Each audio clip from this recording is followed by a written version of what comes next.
Hey everybody, this is Muffin with the Daily Biker Podcast. Just here to let y'all know the opinions and ideas expressed in this show are those of the hosts and their guests, not to be confused with their partners and sponsors. Now, let's get it on. Hey guys, this is Sean from the Bikes and Beards YouTube channel, and you guys are listening to the Daily Biker Podcast. You're gonna love it. I don't care that much. Hey, look, they have a new one in black. Shut your mouth. Just look at it. Just look at it. You know why I say that? Why? Hey everybody, welcome back to the Daily Biker Podcast. My name is Marcus and I am your clueless leader. Today we're going to go on a learning journey. And today with me I have Miss Muffin. Hey y'all. And I have Daniel. Hey there. And we are sitting in the White Lightning Harley Davidson Studio B. The original. Yeah, but this is Studio B because Yes. Now Studio A is at the at the dealership. I think that's fair. Well, this is still fair. technically the mobile studio. Yes, this is the mobile studio. Mobile studio home base. Yes. There you go. At one time we were calling this the Daily Biker Secret Bunker. And we can still call it the secret bunker. So this is the Daily Biker. We are live from the Daily Biker Secret Bunker in the White Lightning Harley, using the White Lightning Harley Davidson mobile studio. I don't know. I'm getting mouthful and tongue. Yeah, we're making it too long. Yeah. Whatever it It's the is. secret bunker. So I want to give Peter. You know who you are when you hear this. I want to give you a shout out. Peter lives in Denmark, just outside of Copenhagen, and Peter sent us a t-shirt. So we got a t-shirt from the dealership in Copenhagen. We also got a poker chip from the dealership in Copenhagen. Peter, thank you so much. When I opened the box at work, I immediately ran around at work. I was like, look at this shirt, look at this shirt, look at this shirt. I immediately FaceTimed Daniel, took pictures and sent them to Muffin. Yep. I was excited about it. So thank you very much for that. I have sent you a message on Instagram. If you haven't seen it yet, please take a look at that, Peter. So once again, thank you. But, we got some other things that we're going to talk about. One of those being that this past week, January 2nd, which was Monday, Harley Davidson released the 2023 carryover models. Now, to give some context of what that means, because most people go, oh, so it's the same bikes I made in 2022. Yes, that doesn't always mean, though, that the bike is the same. So, when Harley Davidson, if you go to like my 2017 Street Glide, I have a center console that has a fuel mounted, the fuel cap is mounted in the center underneath the door. In 21, that changed. They made a smooth center console and moved the fuel cap to the side. That was on a carryover model. That was not a new vehicle. Yeah. So, because it was not enough of a change to garner A whole new model name. Correct. Or anything like that. Yeah. Or they didn't change the engine specifics. So, I haven't really noticed anything with the 2023 carryover models outside of colors to go, oh, hey, they changed the fuel cap or the wheels or those types of things. And that may be something when they start showing up on the showroom floor when you can get a closer look. It's hard. But that's the thing. We have some at the dealership. Yeah. But you don't have all the new... The carryovers. Yeah. I've seen all the carryovers. Oh, have you? Not in person. Okay, well, that's what I meant. Sometimes it's easier to see details when you're in person. And you're here's the standing thing, on the though. bike. They're out there enough that if something had changed drastically, You would like hear wheels or gas tank or something like that, I'd already know. Yeah. Now on the 18th, I invite everyone to watch it. Daniel and I we'll have a little watch party that we'll do at the dealership, and then we'll do a podcast about it after that, where we talk about what Harley comes out with for the 2023 120th anniversary model launch. In that, I do believe you will see the 120th anniversary motorcycles. I don't think they'll hold those forever. Like, I don't think they'll hold it till May. I think it'll be, hey, here's our 120th anniversary. Once they've released the news, they're going to start moving them out. Well, I'm not at the dealerships. Yeah, we probably not on the 18th, probably the 19th or the 20th. Dealerships will start seeing trucks arrive at their dealerships with the bikes that they unveil on the 18th.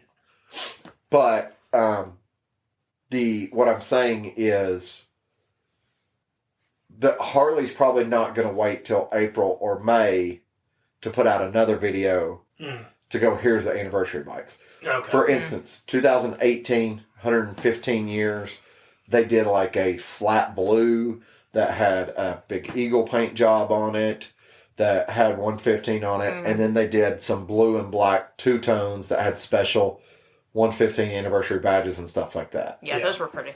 We will most likely see that, in my opinion, because if they were to hold it, it's foolish. Yeah. We already have people asking about 120th anniversary bikes. So why hold it? And correct. While you've got correct. the hype. I mean, there's people that were asking about the 120th anniversary bikes a couple years ago when Shannon, before he bought his Road Glide. Oh, that's right. Yeah. Well, after he wrecked his Street Glide, he was like, I've got the Deluxe. I'll ride the Deluxe. I'm going to hold off on buying a new motorcycle until 2023 when I can get a 120th anniversary bike. Mm-hmm. Shannon couldn't hold off that long. Of course not.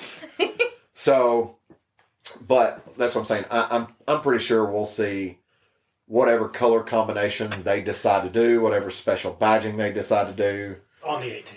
On the 18th. But the other big thing is what I'm trying to say about the fact that we have the carryover models, because I know we have some people that listen to us that work at dealerships that are newer to the market and stuff like that, might not understand. Talking to you, Mr. Ohio at Rubber City Harley. What we will see on the 18th might be some existing made motorcycles with possible, major changes. You know what I mean? Yeah. Like how we saw the 117 dropped in the fall. Maybe they do what we all screamed that they should have done when they brought out the 117s, and they put a 131 in a CVO. Yeah. Like that would garner, hey, here's this. But the CVOs are always kind of in a class of their own. They're always kind of a big deal in their own special little release and stuff, as it is already. Mm-hmm. Yeah. As it should be. I mean, that's the point of the CVO. Yes, it's the Custom Vehicle Operations is what CVO stands for. I say that because it was only a couple years ago. We were somewhere and Shannon read something that said Custom Vehicle Operations, goes, holy crap, I didn't realize that's what CVO stands for. Yeah. And when he said it, I immediately looked at him and said, hey, Shannon, do you know what SVT stands for? And he called me an asshole. But, so, I expect to see that. I don't honestly know what they could do.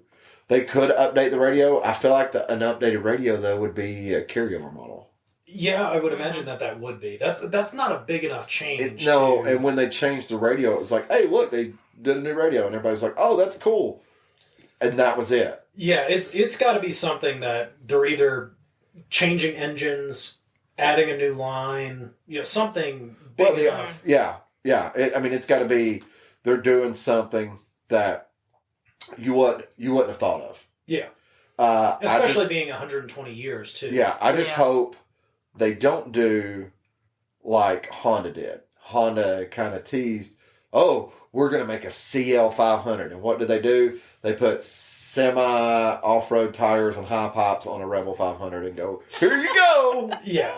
And that would be very unfortunate if that's the case. Yes. But on the current bikes that we do know about, they're all on Harley Davidson's website, so you can go view them. We will post some of these on our Instagram and Facebook, so y'all can go view them there in case you just don't want to go to Harley Davidson's website. But I'll start with what we've currently seen at the dealership. Yeah. the Road King Yes. in industrial yellow, I believe is what the color is called. That I'm pulling it up right now, and that's the one that I like the most so far. And it seems The color changes in industrial yellow in the direct sunlight. The color does change 100% in the direct sunlight. With the blacked out engine, it looks very classic. Which, styled. being said, another carryover model is that industrial yellow over, I guess, vivid black. Yeah. Two-tone. Mm-hmm. I know they're offering it on Street Glide and Road Glide, but I'm not sure It's about not on the Ultra. Road King. No, I know it's not on the Road King. I think it's the Street Glide and Road Glides only. I don't think they're doing it on any Ultra Limiteds or Ultra Classics. Street Glide. It's loading. I apologize. It's No, you're buffering. Yes. It is on the Street Glide. Well, go check the Ultra Limited. I know they have it on Street Glide and Road Glide. I've seen those pictures already because I've already scanned the websites. But I didn't bother to click on like an Ultra Limited to see if that was a color option. Well, it seems like they're... And this is just my opinion. It seems like the color yellow has been very prevalent in the newest... Not just motorcycles, though. You're starting to see yellow pop up more in cars, too. That is true. No, that color did not cross over. They have the Prospect Gold and Vivid Black. Which is also an interesting color I would like to see in person. Yeah. They're also doing the Prospect Gold on I think the Road Glide and Street Glide, but like the whole thing's Prospect Gold. Yes. I did see that on the... I haven't seen that in Glide. person. I also have not seen the yellow and black in the Street Glide and Road Glide in person. So, like I said, at the dealership, we got an industrial yellow Road King Special. We got a silver, what is that silver called? Like, go to the Road Glide or the Street Glide. Come on, load. Any point in time now. Buffering. Look, the Harley website is not it keeps moving me to the bottom of the page every time. Atlas Silver or the Gray Haze? Okay, I gotta see here. That's the Gray Haze. Okay, no, not the Gray Haze. So then the Atlas Silver. Atlas Silver. We have a Road Glide in chrome, Atlas Silver, a Road Glide in black with Atlas Silver, and then a Street Glide in black with the Atlas Silver. That's a very pretty color. It reminds me a lot, though, of a color they did, I believe, in 2020. They had a silver color, and I think it might have been Silver Fortune, might have been the name of the color. Don't quote me on that. Yeah. It was the same color as Sandy's Road Glide that he had. So the Atlas Silver and Chrome Road Glide, though, it looks pretty good. It looks pretty. I like it. Yeah, it's gonna look prettier here soon. See, I like this Gray Haze. So the Gray Haze, I don't think is available on the standard Street Glide or Road Glide, though. I think it was on the special. It is on like the Road Glide Special? Yeah, that's what it showed up. Or at least on the website. Or Road Glide Ultra. Because you had the Ultra pulled up just now when we were looking at those. Road Glide Special. Load. Buffering. Yeah. Gray Haze and Atlas Silver are both available on the special. But it's solid Gray Haze, or is it Gray Haze two-tone? It's solid Gray Haze. Okay. And They also solid have Atlas Silver. They also have which we have a Road King in bright billiard blue. Mm-hmm. And they are doing the Road King and Street Glide, and I think both Ultra Limiteds in a combination of bright silver blue and Atlas gray. You see that? Yep. That has a faint red pinstripe. We got a Road King Special. Well, on this it calls it billiard gray. Okay. Bright billiard blue with billiard gray. So we have a bright billiard blue Road King Special. We also have a bright billiard blue and gray Ultra Limited. Mm-hmm. Yeah. Batwing Ultra Limited. I don't like when people call them Street Glide Ultra Limited because it's not a Street Glide. It's ultra limited. Yes. Get my models correct. It is an Electric Glide Ultra Limited is what that bike is. Let's see. What else did we get? Oh, we got a Road Glide ST in Vivid Black. Woo! Hey, there's black again. And White Sand Pearl. I love that one. That white sand pearl is a nice color. It looks really good on that bike in person. Yeah. I believe it. But the cool thing about the White Sand Pearl is they have translated that color to not only the Road Glide ST, Mm-hmm. they've also putting it on the Street Glide ST. Mm-hmm. They're also putting it on the Lowrider ST. Mm-hmm. Yep. And they are also putting it on the Lowrider S. It's also on the Sportster S as well. And the Sportster S. Now go to the Lowrider S real quick for me, because I need you to double check something. All right. Let me know when you got it pulled up. I do like that they've added the billiard blue to the Sportster S.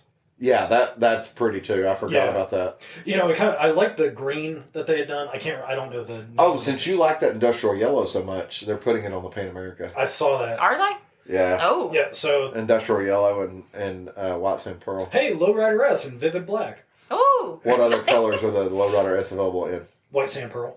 And that's it. That's it. That is it. Same thing with the STs. Yeah. So they have dropped the gray in favor of the white. Yeah. Which I don't mind. Which I like the white.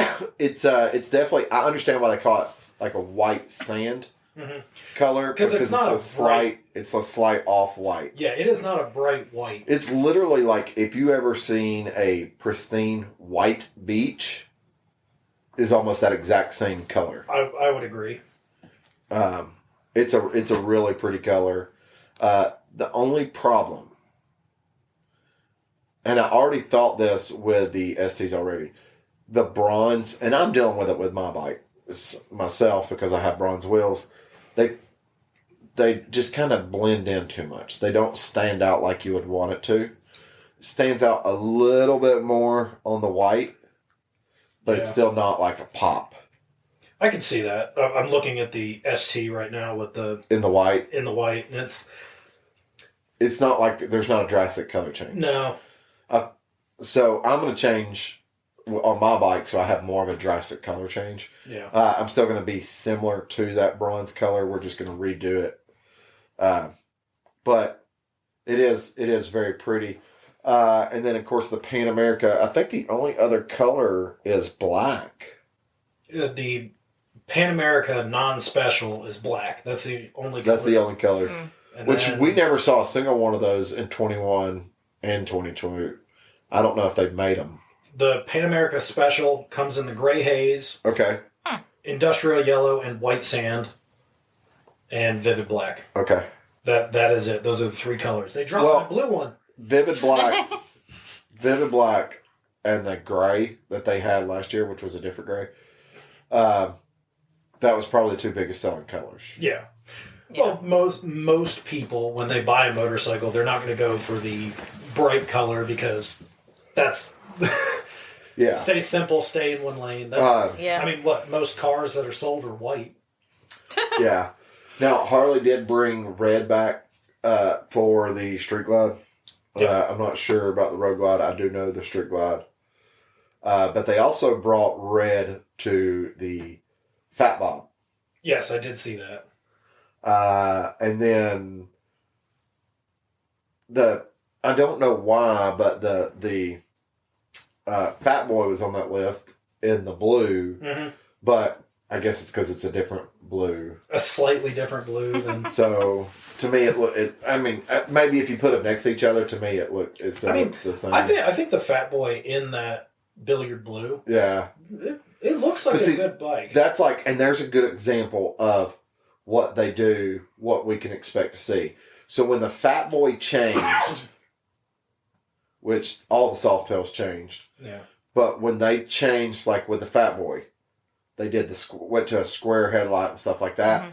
That was a special release, not a carryover. Yeah. Yeah. From 21 to 22, though, they said, here's your Fat Boy carryover model. they changed the wheels. Mm-hmm. It was no longer a contrast cut wheel. It was fully cut. You could stick your hand through the wheel. They didn't. That was a carryover thing. Yeah, which makes. I mean, you've got to make some changes. Virtually, the bike was the same with minor modifications, updates, and stuff like that.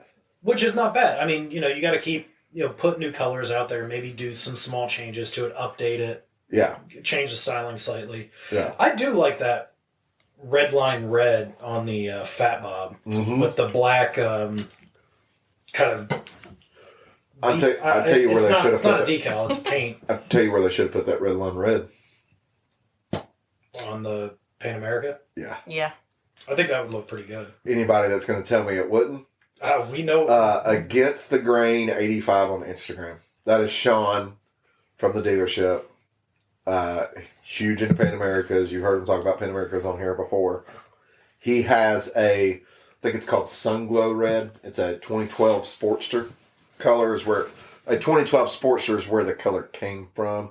I'm sure they put it on other bikes, but our operations manager has a 2012 Sportster Scrambler in that color. And Sean, we had a boo-boo last year at TMMR, and things occur. Motorcycle got dropped on a motorcycle, got dropped on a Marcus. Things happen. So, do you even know that story? I have. You did tell me that. Yeah, I was between the wall and the Sportster. Yeah. And Sean's Pan America fell on the Sportster, and turned the Sportster fell on me.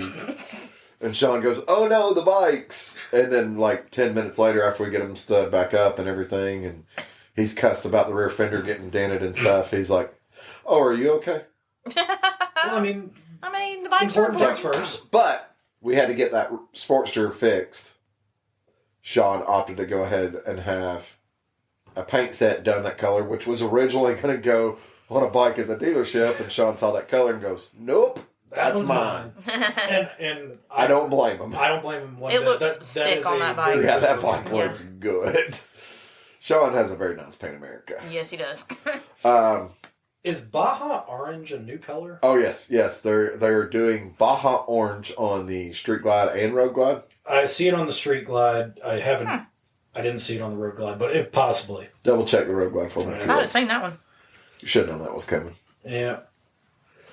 And I think after that one, pull up the Street Bob, because I think they brought new color for the Street Bob this year. Yes, it is available in the Road Glide. Okay, go to Street Bob. Not Fat Bob, but Street Bob. The Fat Bob on the streets.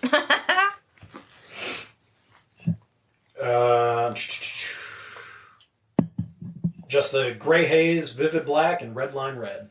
Okay, so it was the red is what it is. So they brought the red back too for the Street Bob. Yeah, the red line red is where it has the... Which was a popular seller. Yeah, the black side of the tank with Harley Davidson, or the HD. Yeah. So, I'll be really interested to see what comes out on, almost said the 23rd, because I'm thinking 23. I'll be interested to see what comes out on the 18th. And of course, we'll have an episode that comes out that following Monday, with what we see and what we like. Well, yeah, what we think about it. I mean, we hope that there'll be something that, I mean, it's a numbered anniversary. It's not just like the... Yeah. I'm really interested to see what they do on the anniversary aspect of what they do for the special bikes. Mm-hmm. I don't want to get too far into this. I will say, though, I hope to see another Rev Max. I agree with you. Not just a different Rev Max. Not them going, "Oh, we changed the Sportster S," which I don't think they did, considering we have a Sportster S carryover. Yeah. Or the Pan America, because we have a Pan America carryover, but maybe smaller displacement Pan America, or something changed with the Nightster, because we didn't see a carryover on the Nightster, or another Sportster. Yeah, because I didn't see anything about the Nightster on the 2023, so that might be something. Yeah. Who knows? But I do hope to see more Rev Max to get I think more bring of that engine, next generation. Yeah, bringing that engine through more models. So something that we've already talked about and we've harped on it multiple times. Yeah. talking about harping on something, I have went down this with several individuals on social media platforms. Just, it's okay. We're better. You guys do whatever you're going to do in Harley World. We control you. So, first thing I want to say, if you ever see an article, doesn't matter what motorcycle company or car company or anything, read the entire article. Even if you don't want to read, scroll all the way to the bottom of the article and see what notes are at the bottom of the article. Okay? That's a lot of work there, Marcus. That's a lot of So, work. there was a... It's usually protected by an ad. There was an article put out several years ago. I don't remember the name of the company that produced the article, but it was about Kawasaki purchasing Harley Davidson. I still see, as in, saw someone post this within the past couple days on social media. They didn't share the article. They commented on someone's post about the fact that they wouldn't buy a Harley Davidson post 14 because they were bought out by Kawasaki. No, they weren't. That was an April Fool's joke. Daniel, who is an avid Kawasaki fan, will also tell you what? No, they were not purchased by Kawasaki. Kawasaki would not tarnish their name that way. Oh, jeez. It was an April Fool's joke. I have went and read the original article.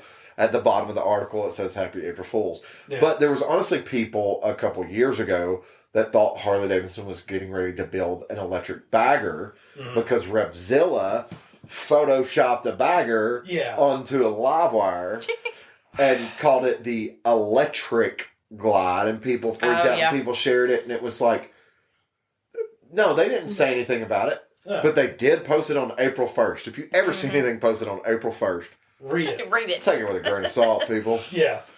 I mean, as much as y'all might not celebrate April Fools, there's a lot of people that still do. I know today we were having a planning meeting, and I was going over the calendar, and when I got into February, I was like, February 2nd is Groundhog Day, February 2nd is Groundhog Day, February 2nd is Groundhog Day. I said it 4 times, and then I kept going, like nothing ever happened. And I looked over, and there's one person just staring at me like I was an idiot. And I was like, obviously, they've never seen the movie Groundhog Day. I would be cracking up. Someone hit Marcus, he's skipping. He's skipping. He's got a scratch on him. So I encourage you, when you are reading any articles about anything, pay attention to, 1, who wrote the article, 2, exactly what the article is saying, and 3, if there are article notes at the bottom of the page. Yeah. Because even sometimes it's not an April Fool's joke. Sometimes it's coming from maybe an untrustworthy source. Yeah. Yeah. Like big media on TV. But no, maybe it's coming from an untrustworthy source that doesn't have any ties.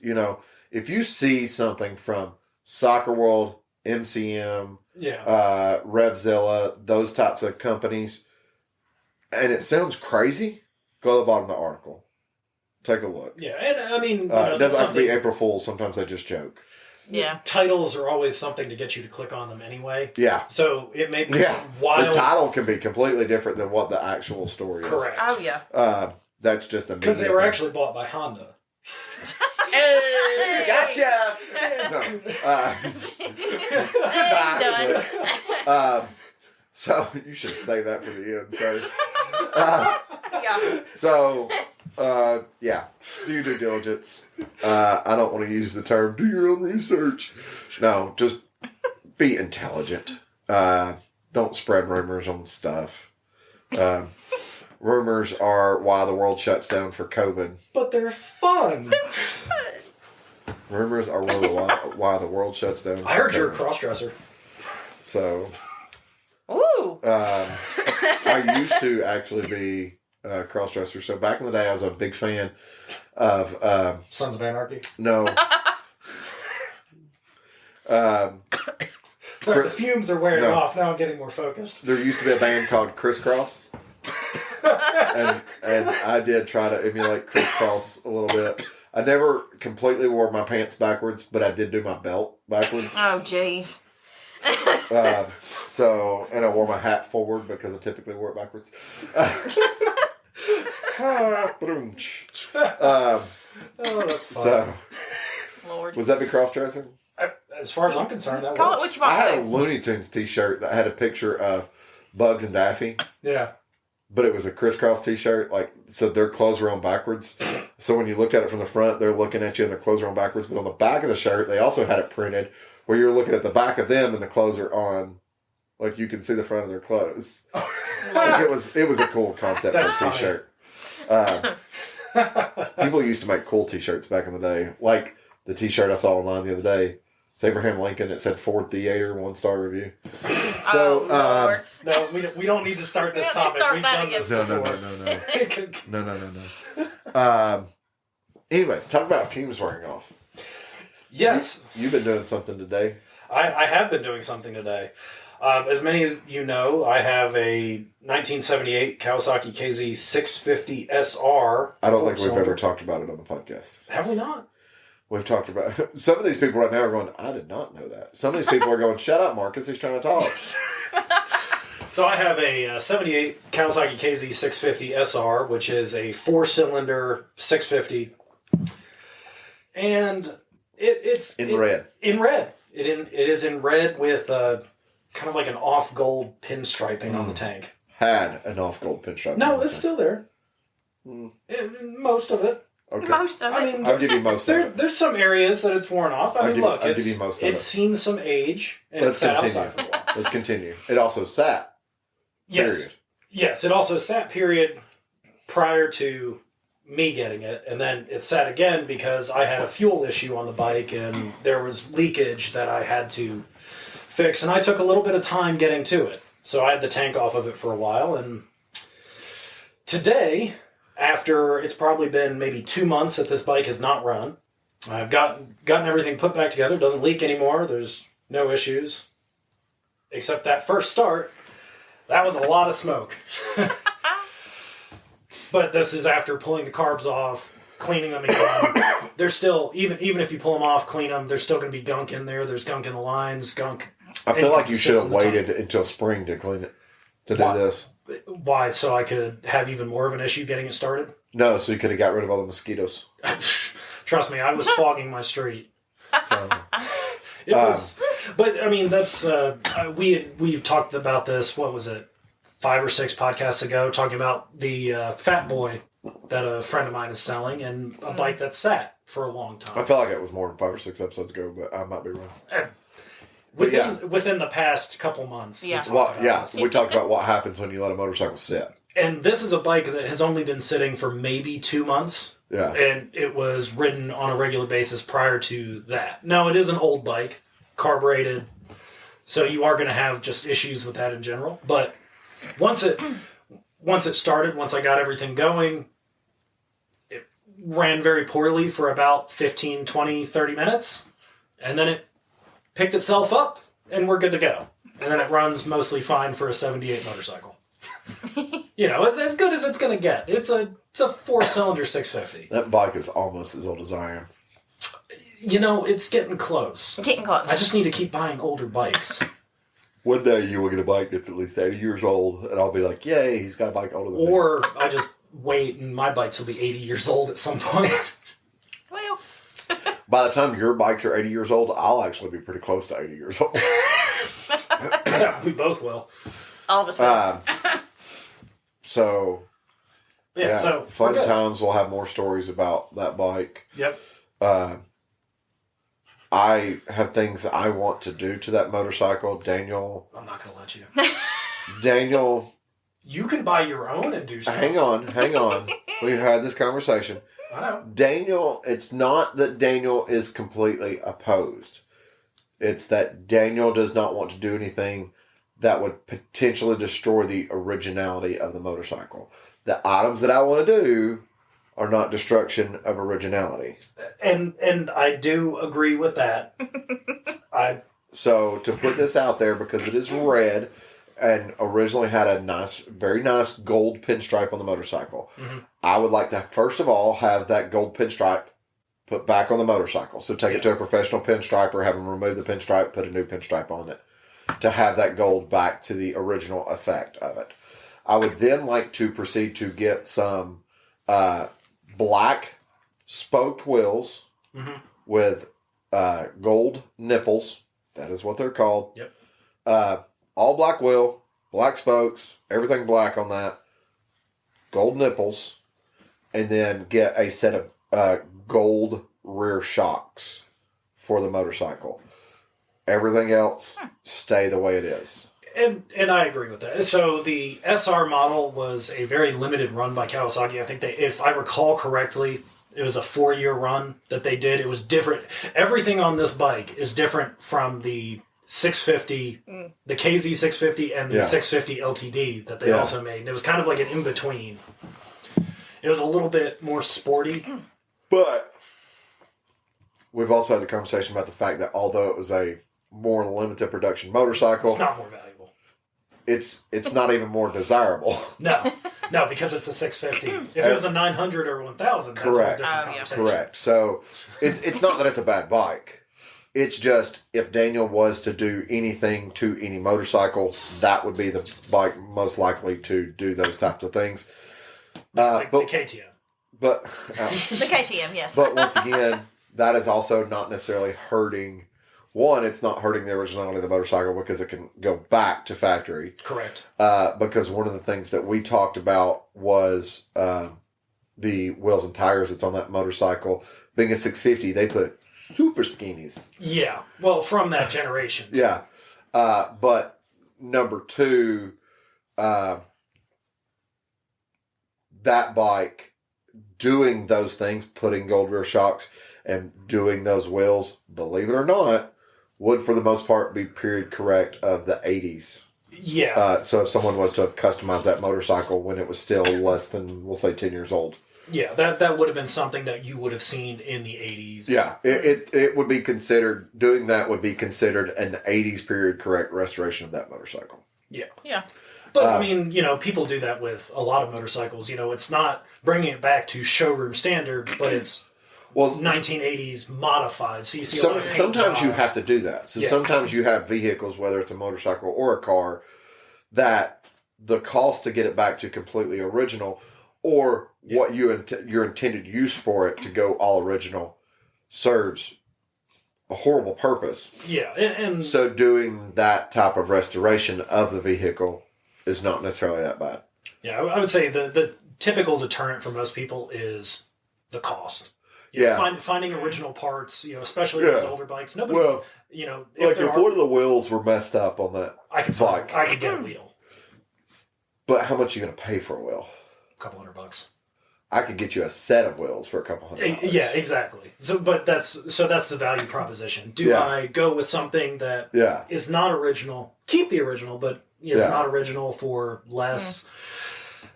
At a certain point, unless it is something truly valuable or collector oriented, you're not hurting anything. Well, it's like I've never asked you once to do any modifications on the KZ. Correct. Because that is more of a desirable motorcycle to the collector market. And besides just the engine work, it's all original, or I have the original The 650, it's not that people don't want them. It's just that's the bike you're more likely to see in what was that? Chopped up. Oh, well, yeah, cut up. But sitting in Grandpa's lean-to with a canopy over it, right next to a 1983 Yamaha Virago 750. Yeah. And neither one of them have ran in 25 years. And that is why you do see a lot of those modified, as well as Virago 750s. Oh, God. Daniel has something against the Virago 750. The carburetors. You have carburetors. No. The way that they work on the Virago, they have one in the middle and then one on the back. Yeah, well, I have something against carburetors. I know you do, but if I'm going to have first of all, I don't even like having a bank of 4 of them. The way you have to run the cables. We're going to get you one 100mm carb to run all cylinders. So I was looking at supercharger kits for the Valkyrie today, and they go to EFI as opposed to a single carburetor. Oh, so you can't do a supercharger then? I might buy a second Valkyrie to... Oh, Lord. No, he won't. No, he won't. Daniel by June will own one of two things: a dual sport Okay. or a track bike. Yeah, Yeah. that's Yeah. most likely true.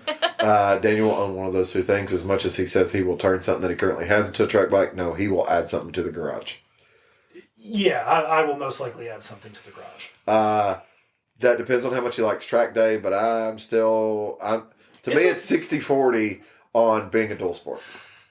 Yes, and I'm actually going to agree with you just because of the cost proposition of track days versus going up on the power lines. Yeah, Yeah, the usageability of it. Yeah. And I'll even go as far as saying it'll be a KLR 650 pre-body change. That is a potential. I have also been looking very heavily into the new V-Strom 800D. E. Yeah, DE. Yeah, you just said D. I said DE. No, you said D. You said D's. Let y'all finish that one. So the last thing I want to get into tonight, we are going to play Chalk by Itself. But before we get to that, so it has come to light recently that I myself have possibly failed in a department, as well as many of us in the motorcycle community. We have a responsibility of being a member of the motorcycle community to educate the next generation. So, education with motorcycles and stuff like that is a very long category. Yeah. And it's not something you're going to be able to do overnight. But if we who enjoy the motorcycles want to continue to be able to ride motorcycles, those that ride in the dirt want to continue to be able to have places to ride in the dirt. Those that like to track ride want to continue to have places to ride on the track. And those that just ride on a daily basis that enjoy that freedom, being able to go to motorcycle rallies or go rip up on a twisty canyon road or something like that. If we don't educate and bring in the younger generation, we're going to lose those things. Yeah. Unfortunately, the dirt guys and track guys will lose them first, because that's already been happening for some years now. Yeah, I'd say. Well, I mean, those are two harder areas to get into. Correct. But there used to be, when I was a kid, there was dirt bike tracks everywhere. Yeah. Everybody got dirt bikes when I was a kid, except for me. It's funny because I have very same memory. Everybody had dirt bikes except for me. Yeah. I was forbidden to have motorcycles, but I was forbidden. I was a forbidden different from deal. being on a motorcycle. That's why I bought my own. I just got 4-wheelers. But We don't want to hear about you, Miss Richie Rich. She had like 4 Power Wheels at one time.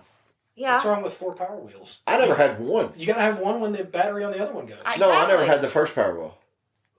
Well, I'm sorry about that. And then we had 4-wheelers too. Did you have a big wheel? I did. That was like, it was passed down through 4 brothers. No. By the time I got it, you couldn't actually pedal it because the back tires were completely flat from sliding. Isn't that the point? That's all you got to do. Yeah, just you slide smooth it. out that plastic.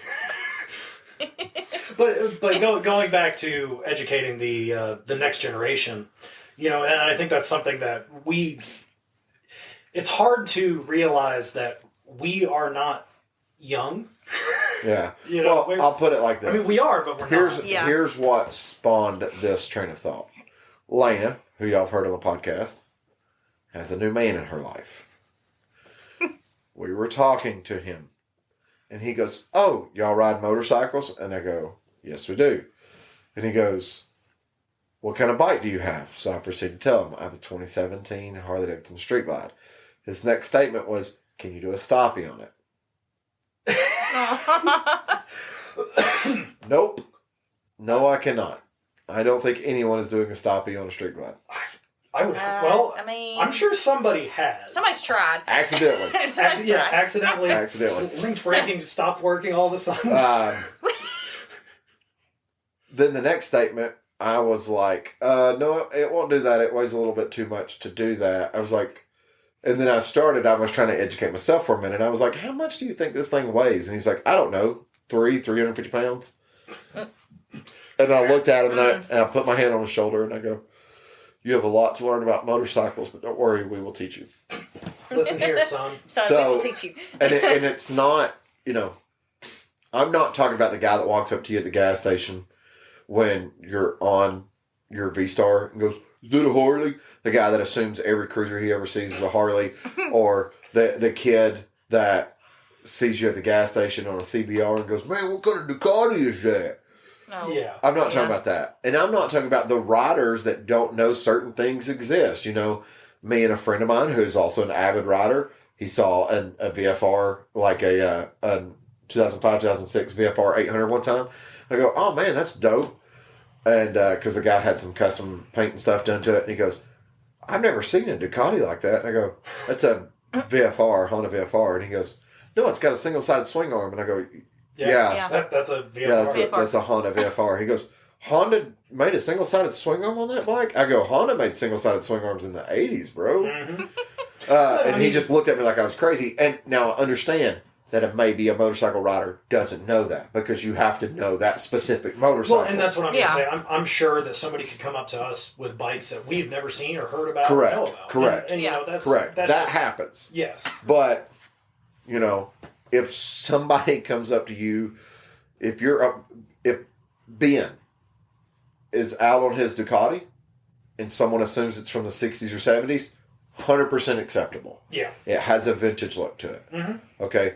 But if someone walks right up to Ben at the gas station and goes, what kind of Harley is that? When it says Ducati in giant letters on the side of the tank, we have to take a step back, bite our tongue, keep our hands to ourselves. And remember, there are people out there that may like motorcycles, but not know the first thing about them. So if we want to continue to have our enjoyment, we need to be a good member of the motorcycle community, help to better educate the general public as well as the next generation. Try to be politely educate. Yeah. I'm never, when people ask me about my bike, even... Man, that's a cool Yamaha Bolt. I'm never asked somebody. I had somebody, I was on a Sportster one time, and asked me, they said, is that the new Yamaha Bolt? And I was like, no, this is a Harley Sportster. No, that'd be a Nightster. I was like, the Bolt does look like the Sportster. I mean, the Sportster was out long before the Bolt was. As we've discussed previously. I mean, I could imagine where the Yamaha Bolt maybe got their design from. So, just like yeah. So but, it was. But it's and that person was like, oh, I didn't know. But that was like, up until recently, I didn't know the Sportster had been out for 65 years. Yeah, but there's always knowledge. But I mean, it's explaining something, because it's too easy to get mad about something like that. Because if you went up to a lot of guys that we know and said, "Oh man, that's a cool V-Star," they would be very upset. Yeah, and that's not the way to explain things to people, and that's not going to. Now there is a point too where you you can joke with somebody even if they don't know you about motorcycles, and they immediately know you're joking. Man, I love your cup holder. I could walk up to some random dude at a gas station on a CBR and look at him and go, that thing fast? I bet it'd go at least 300 miles an hour, wouldn't it? And say it just like that. And he'd probably immediately know that I'm just messing with him. He'd probably start laughing. So... Or he thinks you escaped from Valley. I mean, that too. They might have CBRs at Valley. So I guess I'll divvy it up. We're going to play Chop Right Seal. So let me get down in here. Shake them up a little bit. Hey. Flying poker chips. Yeah. 2. Ooh, okay. That's how they deal them in Vegas. Right? I've never been. I wouldn't know. I don't think they deal poker chips in Vegas. 3. Okay. Misinformation. Don't believe everything you hear. Don't believe everything you hear. Yeah. Don't ever believe anything Daniel tells you. Tell me how good of a job I did dealing. Oh, I hate you. No, I mean, you get some pretty good randoms, though. Yeah, ones that we don't get very often. Just ones I don't like. I pulled from the bottom of the bag. Well, that's good. And I before, haven't had well, that I'm one going to in a say, long before we time. get started on this, if you have any suggestions of motorcycles that you would like to have us add to the bag, send us a message. Yes. Okay. Muffin, you want to go first? Yeah, I'll go ahead and go first. Okay. Okay. So I have a deluxe. Okay. Who makes the deluxe? It's a Harley. Oh man, is that a Harley? Is it Harley? Maybe. I bet it does 300 miles an hour. Woo! Fun. I bet it don't. Yeah, I bet it don't. I bet it's not safe at 100. Oh, I thought we were going to Probably get not. lucky hitting 88. I have Back in time. I have an 83 Katana. Yeah. Okay. First gen katana. That one First katana. That one will do. The first Katana. That's it though. No more. Don't wait for it. And then I have an arch. Okay. I mean, I got a pretty decent hand here. What? So I'm going to customize that deluxe. Okay. Because I've always wanted to do that. Okay. So. I know what she's gonna sell. I know what she's gonna ride. Yeah. Just say You it. probably already know this. I'm going to ride the arch Yeah. and sell the Katana. Yeah. If you hadn't have got the arch, I was so hoping you would keep the katana. Yeah. I probably would have, but I got that arch and I was like, I'm going to ride that thing. Yeah. Yeah. That's just too cool. It's, Yeah. I'm gonna customize the arch. I'm gonna I'm going to. pull the engine and stuff out, put it in a regular soft tail frame. I'm gonna build a deluxe out of it. I'm going to put a 107 in I it. want to 7 it. What chips you got? I have 2 Harley Davidsons, a J model, Okay. and a Road Glide, Okay. and a Spider. Oh! I know what Daniel's selling. That Oh, yeah. Spider is going It's to go to going. somebody that has poor taste in vehicles. He's going to kill that Daniel spider. is arachnophobic. I'm going to hit it with a newspaper. So that means I already know what Daniel's doing. Yeah. I know what he's riding. I know what he's customizing. Yeah, I'm just going to ride the J model. Yeah. I'm not going to touch it other than making there's sure no it point, runs. Yep. And then the Road Glide, I'm going to do like what you've done with your bike. Yeah. Performance it. Make, You just wait until we get done with some of the bikes we're working on right now oh, goodness. at the dealership. I don't need to spend money. We're building a big money performance Road King, Ooh. Oh, nice. and we're building a balling on a budget performance Road Glide. Ooh. I'd be curious to see how both those turn out. I am really curious about the Road Glide for one major reason: It's affordable. it's getting mid controls. Really? Ah. Yeah, I'm very curious about getting mid controls for myself. I Yeah, think you've been that'd be- talking about that for a I think while. that'd be a very interesting to see how that comes out and Yeah. being done on a budget in quotation marks. Yeah. Well, when I say a budget, I mean we're doing, some trim, doing different wheels on it, bars, seat, Mid-controls. exhaust, mid controls. Not a performance bagger on a budget is not $1,000 for parts. Yeah. It's where I'm at on mine, $5,000-$6,000. Yeah. It's still going to be a Yeah, it's lot, still- but it's not as... But when you Extraneous. compare it to the Road King, that's going to have $20,000 in parts. Yeah. It's going to have like an $8,000 front end on the Yeah. bike. Ooh. There's a lot of big difference. Makes sense. So I have the BMW K1600. Okay. Good touring bike. I got a FTR, or also known as a FTR. And I've got an R1. Ah. I have a feeling I know which one's going to get sold. I got a feeling. So, what's funny is the one that I'm going to sell, I was actually going to keep until I drew another chip. Do you know what that means? Do you know what bikes two bikes I'm referencing? You were going to sell the FTR. No, you were going to sell the R1, and then you got the K1600. Nope. Really? I was going to ride the FTR until I pulled, or customize the FTR until I pulled the R1 chip. Mm. So now I'm selling the FTR. I'm surprised. Yeah. I do want to say real quick though, Indian. I haven't looked at them lately, but they've done something new with the FTR. I think they're building more of like an aggressive Yeah. track / road bike. They released a few new models of it, and they kind of as time progresses, they're getting more aggressive with the styling and the overall way the bike rides, or at least that's how it looks. Yeah.